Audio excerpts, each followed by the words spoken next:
동방 박사들이 예수님께 나와서 경배한 그 본문을 다루고 있습니다. 예수님께서 태어나시던 그때의 왕이 누구였죠? 그때 왕이 바로 헤롯 왕이라는 사람이었죠. 이 헤롯이라는 사람이 정말 대단한 사람이었습니다. 이 사람이 25세 유대 총독이 되었었는데, 그 당시에 이 로마 제국은요 상당히 혼란한 상태에 있었습니다. 그때 로마 시저가 살해를 당하게 되고요. 그래서 이제 왕의 자리를 놓고 안토니하고 옥타비아누스가 이제 서로 경쟁을 하는데, 이 헤롯이 옥타비아누스를 도와가지고요, 그가 황제가 되게 하는 데 있어서 1등 공신이 됩니다. 그래서 그 공로가 인정받아서 그 대가로 유대를 통치하는 분봉 왕이 되는 것이죠. 자, 이 헤롯이라는 사람이 얼마나 정치적으로 수완이 좋았던지, 유대의 종교 시스템이 잘 돌아갈 수 있도록, 그러니까 뭐 성전, 제사, 회당 이런 것들이 잘 보존될 수 있도록 정치적 수완을 놀랍게 기가 막히게 발휘를 합니다. 또 유대 민족이 이렇게 평화가 유지되어지고 잘 보호될 수 있도록 정치적으로 가교 역할을 참 잘 해냅니다. 그러니까 유대인들이 이 헤롯을 향해서 얼마나 좋아했겠습니까? 그래서 수많은 사람들이 이 헤롯을 향해서요, 그냥 헤롯 왕이라고 부르지 않고 헤롯 대왕이라고 부릅니다. 또 헤롯이 얼마나 대단한 사람인지 유대인들을 위해서 성전을 지어주는데요, BC 19년에 이 성전을 짓기 시작해가지고 자그마치 AD 63년에 가서 끝납니다. 여러분, 완성이 언제 되는 겁니까? 이 헤롯 왕 때 시작해서 그 아들 때에, 그리고 손자 때에 가서 이 성전이, 헤롯 성전이 완성이 되는 거죠. 사실은 리모델링이거든요. 새로 부수고 짓는 것이 아니라 리모델링을 하는데, 장장 80년에 걸쳐서 이 엄청난 건축을 시작한 사람이 누구였다고요? 바로 이 헤롯 대왕이었습니다. 그러니까 보세요, 정치적 수완조차 이스라엘의 전쟁이 일어나지 않도록 평화를 위해서 정치적인 수완을 발휘하죠.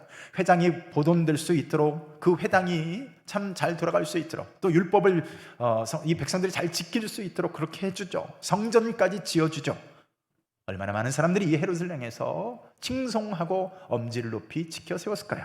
자, 그러나 오늘 성경은 어떻게 말을 하고 있을까요? 자, 2절을 보면 헤롯이 이미 왕으로 있는데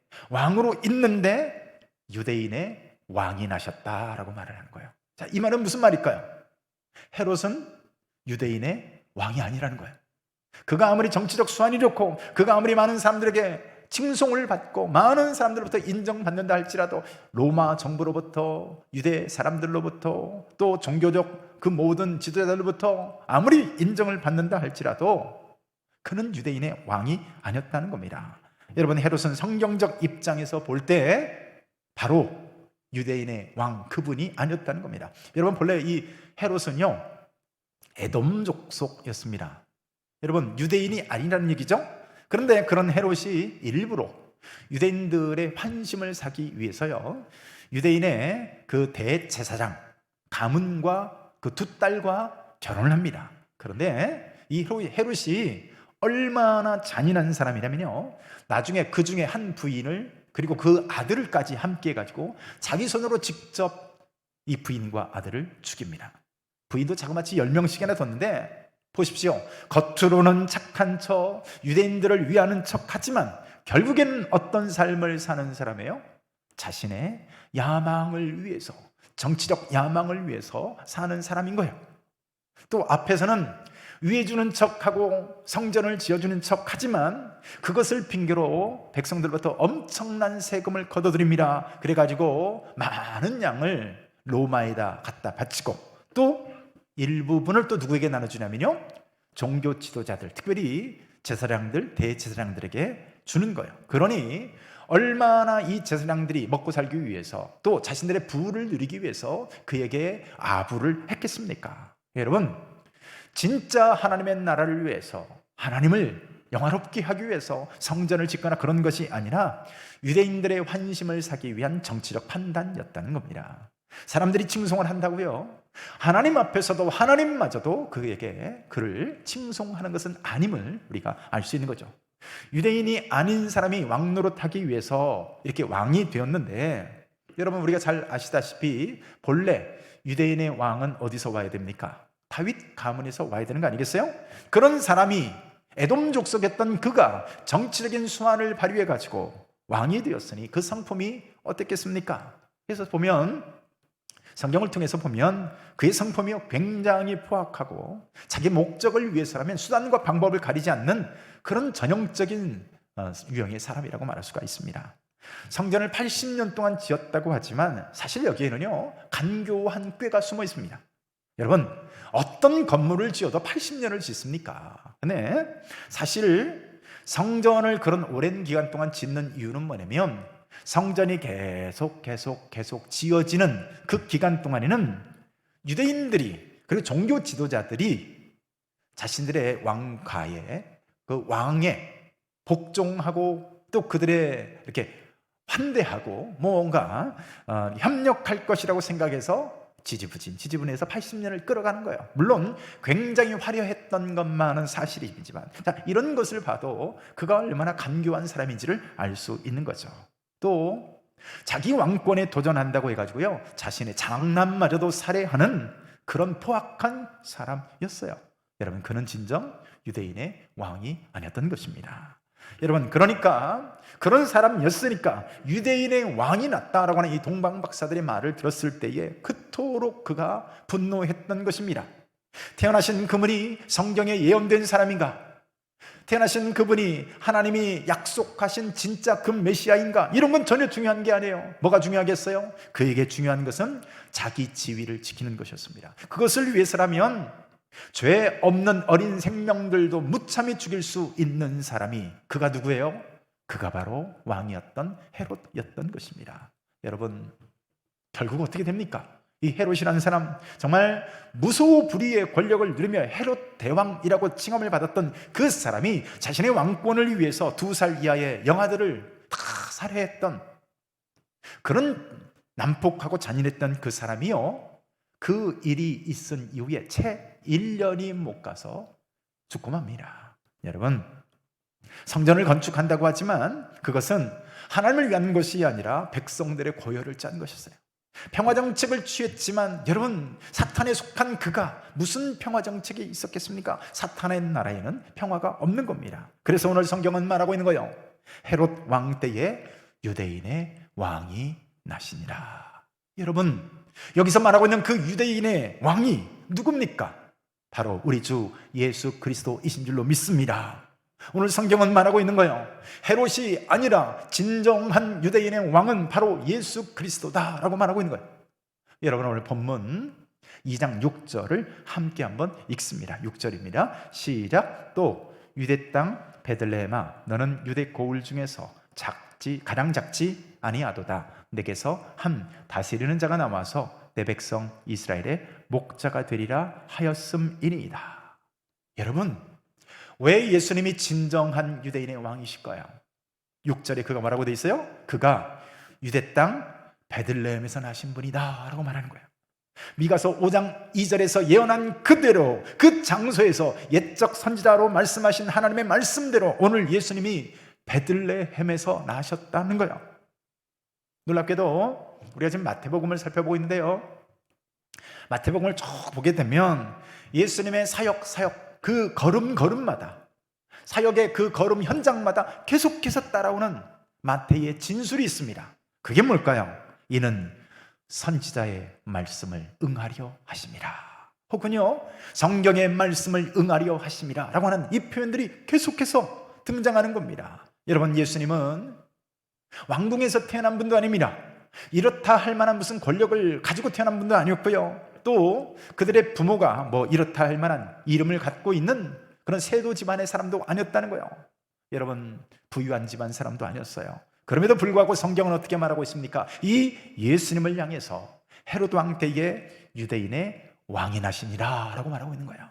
여러분, 예수 그리스도 그분이 바로 성경에서 예언한 바로 그 유대인의 왕, 우리 주 예수 그리스도이신 줄로 믿습니다.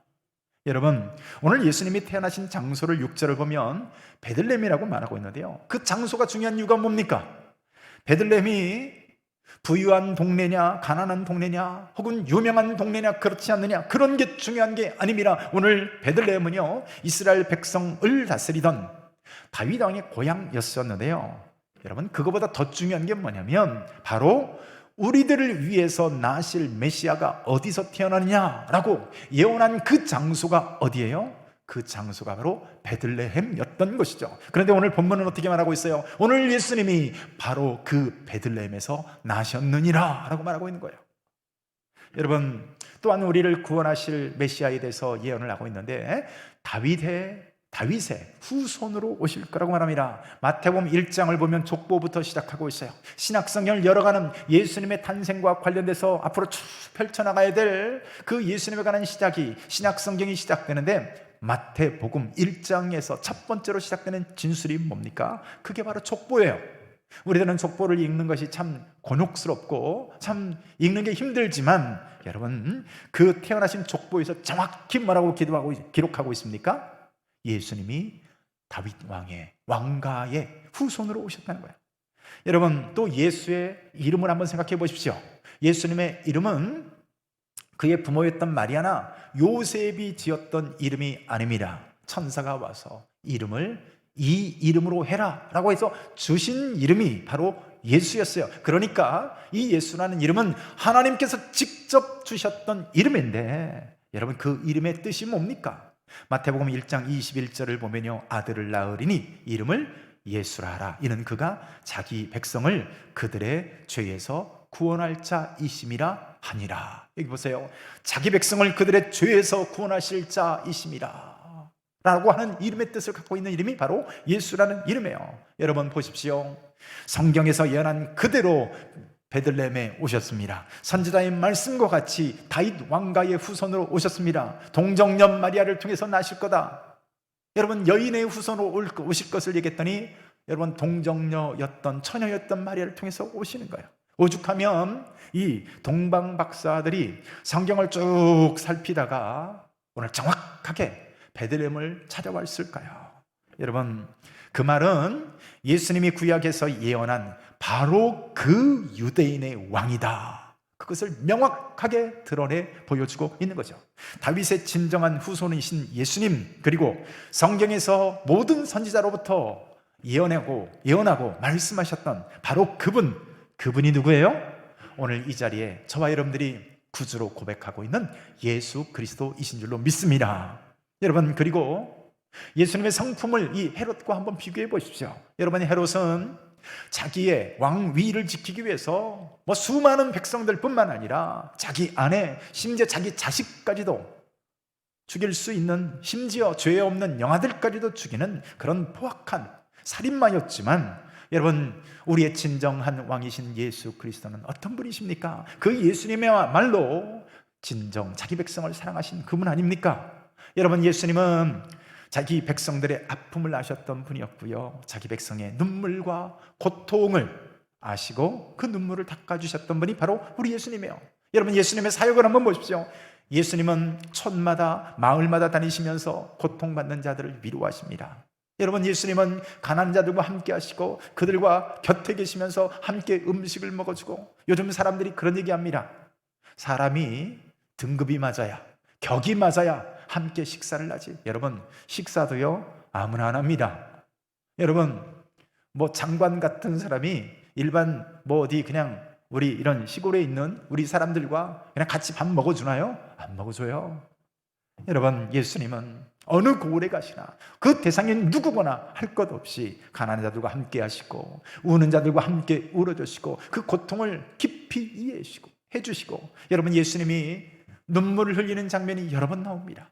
여러분, 나이성 과부의 청년이 그 아들이 죽었다는 이 말씀을 봤을 때도 눈물을 흘리시고요. 여러분, 예수님 어떤 분이세요? 자신의 정치적 야망과 인생의 어떤 목표를 향해서 달려가는 포악한 헤롯 왕과는 달리, 여러분, 이 예수님이야말로 고통을 함께 해주시고 위로해 주시고 눈물 닦아주시고, 여러분, 참 사랑의 왕이 누구냐? 바로 우리 주님이신 줄로 믿습니다. 문둥병자를 치료해 주실 때도 보면요, 여러분, 예수님이 전능하신 분이에요. 말씀만 해도 모든 것을 낫게 하실 수 있는 그분이신데, 여러분, 문둥병자를 낫게 하실 때 예수님이 어떻게 하십니까? 손을 내밀어서 문둥병자, 참 보기만 해도 징그럽고 추악하고 냄새나고 더러운 그 환부에 손을 대시면서 오늘도 치유하시는 이 사랑의 예수님의 모습을 보는 거죠. 죄인들을 위해서 십자가에서 대신 죽어주시는 분, 그분이 누구라고요? 예수의 그 이름과 같이 이는 자기 백성을 죄에서 구원하실 자이십니다. 여러분, 그분이 바로 저와 여러분들이 믿고 섬기는 예수 그리스도 그분이신 줄로 믿습니다. 성경에서 이사야 9장 6절에서 어떻게 이 예수님에 대해서 예언을 하고 있습니까? 분명하게 예수님에 대해서 예언을 하는데요, 9장 6절을 보면 그의 이름은 기묘자라 모사라 전능하신 하나님이라 영존하시는 아버지라 평강의 왕이라 할 것입니다. 여러분 보십시오. 한 아기가 이 땅에 오는데 그는 부유한 사람이더라 혹은 권력자의 아들로 태어나더라 라고 얘기하는 것이 아니라, 비록 아기로 오지만 구유에 누우신 참 천한 자리 가운데 오시지만 어떻게 말해요? 기묘자라 모사라 전능하신 하나님이라. 할렐루야. 우리 주 예수 그리스도, 그분은 전능하신 하나님이시며 아버지이신 그 성부 하나님과 삼위일체 되신 평강의 왕이신 우리의 진정한 위대하신 우리 유대인의 왕인 줄로 믿습니다. 여러분, 진정 우리를 구원하실 왕이라고 명확하게 예언을 하고 있습니다. 여러분, 이 예수 그리스도 그분은 이 헤롯 대왕이라고 말하는 이 헤롯 같은 사람도, 종교 지도자들도, 당대 최고의 어떤 학식을 갖고 있는 그런 사람들도 어떤 사람이든 모두 다 와서 바로 이 예수 그리스도에게 엎드려 경배하며 모셔 드려야 할 우리의 진정한 왕이신 줄로 믿습니다. 근데 여러분, 3절에 보면 어떤 일이 일어납니까? 우리 3절 같이 한번 읽을까요? 3절입니다. 시작. 헤로드 왕과 온 예루살렘이 듣고 소동한지라. 여러분, 진정한 왕이 오셨다는 소식 앞에 기쁨으로 달려가서 할렐루야를 외친 것이 아니라 예루살렘과 유대에 큰 소동이 일어나는 거예요. 여러분, 왜 그들이 기뻐하기보다 소동이 일어났을까요? 여러분, 그들은 기뻐하지 않았습니다. 자신들의 기득권이 깨질까 불안했고요, 자신들의 서로 얽히고 설켜있는 이 이해관계가 그것이 깨질까 두려웠던 것입니다. 말로는 참 오랫동안 메시아를 기다렸다고 말하죠. 예루살렘은 대대로 메시아를 기다렸습니다. 그리고 베들레헴에 장차 메시아가 날 것도 다 알고 있었어요.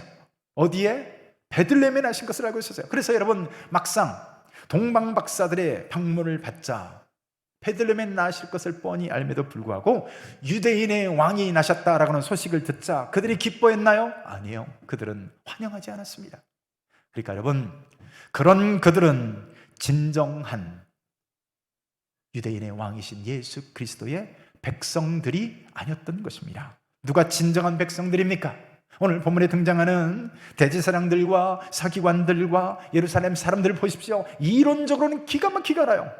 4절부터 6절을 보면 헤롯이 메시아에 대해서 묻자마자 곧바로 무슨 자판기에서 음료수 튀어나오듯이 곧바로 얘기합니다. 가로되 유대 베들레헴 이오니 이는 선지자로 이렇게 기록된 바 어쩌고저쩌고 해가면서요, 여러분, 말로는 기가 막히게 합니다. 이론상으로는 기가 막히게 알아요. 여러분, 그들이 누구예요? 종교 지도자들입니다. 자칭 하나님의 백성들의 지도자라고 하는 사람들이요.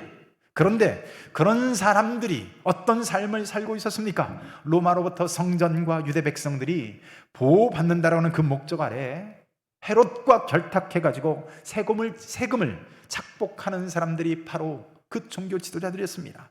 그리고 그렇게 축복한 재물을 가지고요, 자신들의 기득권을 유지하고 부를 축적해가면서 호화롭게 삶을 살아가고 있는 거예요. 그들이 평소에 종교 지도자들로서 메시아를 기다린다라고 하는 말을 얼마나 많이 했을까요?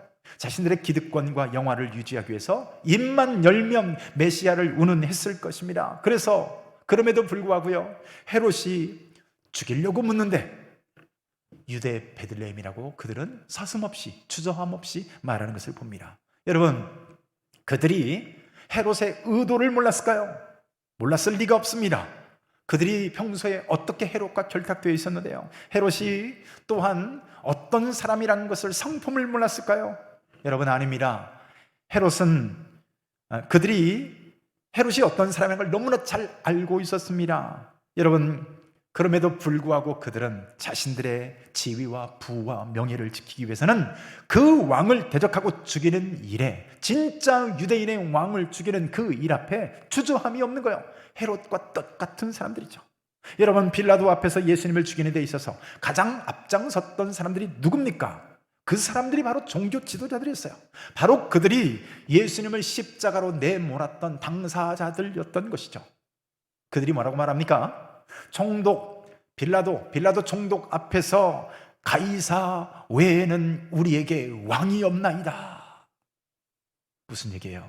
그들은 유대의 왕이신 예수님의 백성이 아니었습니다. 가이사 외에는 우리에게 왕이 없나이다. 여러분, 그들은 백성이 아니었어요. 우리들은 어떻습니까? 우리들은 진정 하나님의 백성들인지 돌아보시길 축복합니다. 여러분, 우리들은 진정 하나님의 백성들인지, 아니면 하나님을 이용하는 저 종교 지도자들과 같은 부류의 사람들인지 돌아보기를 소망합니다. 얼마나 많은 사람들이 입만 열면 하나님을 말하지만 정작 그 하나님의 백성으로서의 백성 되어지는 삶을 살기는 거부하고 부인하는지 모릅니다. 여러분, 혹시 우리들의 이익을 위해서 그 예수님을 십자가에 못 박으라고 소리 지르고 있는 저 종교 지도자들과 같은 부류의 사람들은 아닌지 돌아보기를 소망합니다. 여러분, 오늘 이 본문에 종교 지도자들 한번 보세요. 자신들의 기득권을 위해서 그들의 왕을 대적하고 십자가에 못 박으라고 소리를 쳤지만, 여러분, 그들이 그토록 신주단지처럼 여겼던, 자랑하던 성전이 어떻게 됩니까? 완성되자마자 장장 80년을 지었어요. 그런데 그 엄청난 성전이 완성되자마자 7년을 못 버티고 AD 70년에 로마에 의해서 완전히 무너져버리고 마는 것을 보게 됩니다. 예수님께서 그들이 그토록 자부심으로 여기던 성전을 향해서 뭐라고 예언을 합니까? 돌 위에 돌 하나도 남기지 아니하고 다 무너질 것이다. 주님이 그렇게 예언하셨어요. 여러분, 실제로 주님의 예언과 같이요, 성전에 대화재가 일어납니다. 성전에 있던, 그래서 금이 돌 사이로 다 녹아 들어갔다라고 하는 이 소문이 나면서 로마의 이 군인들이 그 금을 찾기 위해서 돌들을 전부 다 드러냈습니다. 다 뒤집어 엎었죠. 왜요? 돌과 돌 사이 틈으로 들어가 있는 이 금을 찾아내겠다, 그런 소문이 돌아가지고요, 성전에 있던 모든 기둥에 있던 돌 하나, 돌 위에 남지 않고 전부 들춰냈던 것입니다. 그리고 어떻게 됩니까? 그들이 그토록 애지중지했던 성전과 함께 제사장 직분들 다 사라졌습니다. 여러분, 왜 그런 비참한 꼴을 그들이 맞이해야만 했을까요? 여러분, 그들은 진정한 하나님의 백성이 아니었기 때문에 그렇습니다. 여러분, 반대로 오늘 동방에서 온 백성들을, 이 동방 박사들을 한번 보십시오. 그들은 예루살렘에서 살았던 사람들이 아닙니다. 학자들이 대부분 뭐라고 얘기하냐면, 거의 대부분의 학자들이요, 그들은 페르시아에서 왔던 박사들이다라고 이구동성으로 거의 말을 하는 편입니다. 여러분, 그들은 누굴까요? 유대가 포로로 잡혀갔던, 이 다니엘과 함께 포로로 끌려가지 않습니까? 그때 포로로 잡혀갔던 바벨론 땅에 흩어져 살던 이 후손들이라는 거죠. 우리가 흔히 얘기하는 디아스포라 유대인들을 말하는 것이죠. 실제로 고레스 칙령에 의해서 고레스가 유대인들을 귀환시켜서 유대로 돌아갈 것을 이렇게 명령을 하지만 약 10% 정도만 예루살렘으로 돌아와서요, 성전을 재건하고 유대에 정착하는 것을 보게 됩니다. 나머지 90%는 어디에 살아요? 그대로 페르시아에 그대로 남아서 살다가 또 여러 가지 이유로 해서 세계 곳곳으로 흩어지는 이 디아스포라 유대인들이 되는 것이죠. 여러분, 동방 박사들이 그런 후손들이었다는 거예요. 그런데 그들이 메시아, 그 왕의 오시는 징후를 포착하게 됩니다. 여러분, 그들이 별을 연구하는 사람이었다고 합니다. 여러분, 단순히 별을 연구한 것이 아니라 별을 바라보며 연구할 때마다 성경 말씀과 비춰서 늘 우리의 진정한 왕이신 메시아가, 유대인의 왕이 어디서 오시는가, 언제 오시는가를 면밀히 연구하고 살폈다는 얘기예요. 그래서 무슨 연구를 하든지 늘 그 부분을 살폈다는 얘기가 된 거죠. 그리고 확신이 찼을 때 그 메시아 예수 그리스도를 경배하기 위해서요, 먼 길을 떠나옵니다. 여러분, 이 길이 아무리 짧게 봐도 3주고요, 일반적으로는 보통 2달 정도가 걸리는 여정이라고 합니다. 여러분, 그들이 그렇게 유대를 향해서 올 때 그들이 하고 있던 생업은 어떻게 됩니까? 여러분, 가족들은 누가 책임지고 그들의 여비는 누가 감당을 할까요? 심지어 그 먼 길 오는 동안에 그들의 안전은 누가 책임질까요? 여러분, 심지어 오늘 본문의 성경을 한번 보시길 바랍니다. 2장 11절 말씀 우리 같이 한번 읽습니다. 11절입니다. 시작. 집에 들어가 아기와 그의 어머니 마리아가 함께 있는 것을 보고 엎드려 아기께 경배하고 보배압을 열어 황금과 유향과 모략을 예물로 드리니라. 여러분, 올 때 이 동방 박사들은요, 마음만 오지 않았어요. 마음이면 되지, 마음 드리면 되지, 그렇게 오지 않았습니다. 왕을 맞이할 예물을요, 최선을 다해서 준비를 해가지고 오는 것을 보게 됩니다. 여러분, 성경을 잘 읽어보십시오. 모친에게 경배했단 말이 전혀 없어요. 누구에게 경배합니까? 구 위에 누워서, 짐승의 먹이통 위에 누워있는, 여러분, 지금 아기 예수가 지금 초라한 마구간이라고 얘기하는 사람도 있지만 짐승의 구 위에 누워 있습니다. 그럼에도 불구하고 그 아기에게 보배합을 열어서요, 황금과 유향과 모략을 드리는 것을 보게 됩니다. 그들이 할 수 있는 최고의 예물을 드린 것이죠. 자, 이것이 무엇을 말하고 있는 걸까요? 바로 그 사람들이야말로 진정한 하나님이 보내신 왕의 백성들이라는 것입니다. 사랑하는 성도 여러분, 한번 보시길 바랍니다. 여러분, 그들의 이름조차 심지어 성경에 등장하지 않습니다. 그러나 그들은 그 예수를 만나기 위해서 그 먼 길을 찾아와 초라한 아기께 경배를 드리는 거예요. 여러분, 오늘 우리가 온라인으로 예배를 드리고 있습니다만은 참 불가피하게 어쩔 수 없어서 우리가 이렇게 온라인으로 예배를 드리고 있습니다.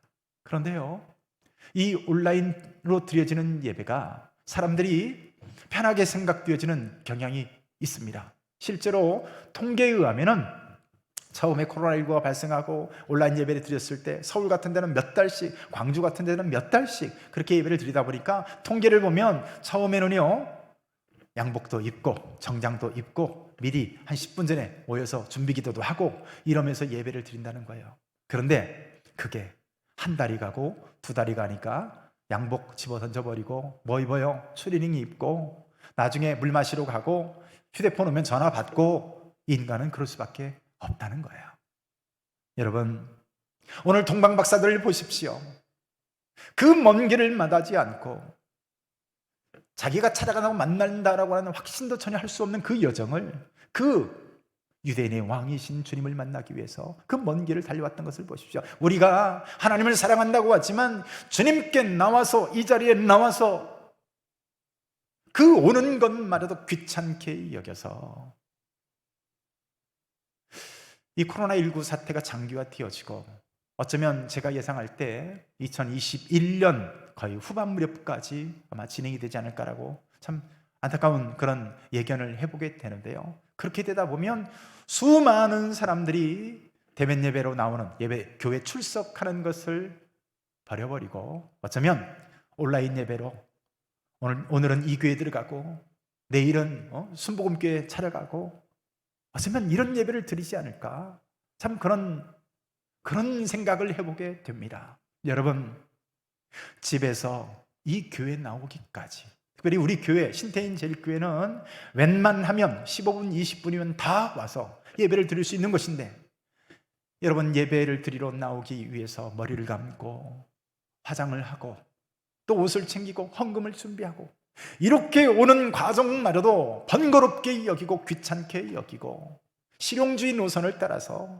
이거는 예배가 아닌가, 여러분, 우리가 불가피하게 온라인 예배를 드리고 있지만 우리는 늘 최선을 다해서 하나님께 예배해야 되는 사람들이 아니겠습니까? 그럼에도 불구하고 내가 편하니까 이거는 예배가 아니냐라고 말하는 이런 합리화에 의해서 그런 예배를 드리게 된다면 과연 그 예배를 하나님이 받으실까요? 우리가 최선을 선택할 수 없어서 차선을 선택할 수밖에 없는 이 예배를 드리고 있지만 오늘 동방박사들은 그 먼 길이라도 자신의 안전을 감당할 수 없는 참 그런 먼 길임에도 불구하고 동방박사들은 기꺼이 아기 예수를 찾아오는 이 모습 속에서 참 우리 자신을 돌아보게 됩니다. 여러분, 나중에 보면요, 헤로드 왕이 아기 예수를 해치게 될 거라고는 이 천사로부터 경고를 들었을 때 그들이 어떻게 합니까?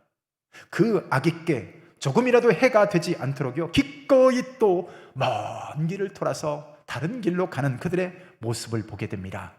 사랑하는 성도 여러분, 누가 진정 유대인의 왕의 백성입니까? 여러분, 오늘 본문 말씀을 잘 헤아려 보시길 바라요. 누가 진정 우리들의 왕인가? 이 세상의 권력자인가? 오늘 우리들에게 부와 권력과 가짜 평안을 주는 세상의 왕인가? 아니면 초라해 보일지라도, 다른 사람들이 다 외면할지라도, 사람들이 조롱할지라도 성경에서 예언한 바로 그 예수 그리스도를 왕으로 선포하고 고백하고 결단하는 우리들인가? 오늘 이 자리에서 우리가 예수를 믿는다고 앉아있지만 우리는 진정 그분의 백성인가? 아니면 저 사람들과 같이 메시아를 이용하는 사람들인가? 여러분, 자기 백성을 위해서 친히 자신의 몸을 죽이시고 그러나 사망에서 부활하신 그 우리의 진정한 왕이신 그 왕에게 여러분, 오늘도 예수님만이 나의 진정한 왕이십니다 라고 고백할 수 있는 진정한 백성들 되시기를 축복합니다. 기도합니다. 하나님 아버지, 감사합니다. 하나님 아버지, 오늘 말씀을 들을 수 있는 놀라운 은혜를 우리에게 허락하여 주심을 감사합니다. 하나님 아버지, 오늘 우리와 함께하여 주시옵시고 하나님, 메시아를 이용하는 사람들이 아니라 하나님 아버지, 오늘도 진정 왕에게 순복하고 무릎 꿇을 수 있는 우리 될 수 있도록 인도하여 주옵소서. 하나님 아버지, 우리들의 왕은 세상에 부를 주는, 권력을 주는, 혹은 명예를 가져다주는 이런 가짜 왕이 아니라 진정 예수님만이 우리의 왕이심을 고백하오니 우리 주님 함께하여 주옵소서. 오늘도 감사를 드리며 예수님의 이름으로 기도하옵나이다. 아멘.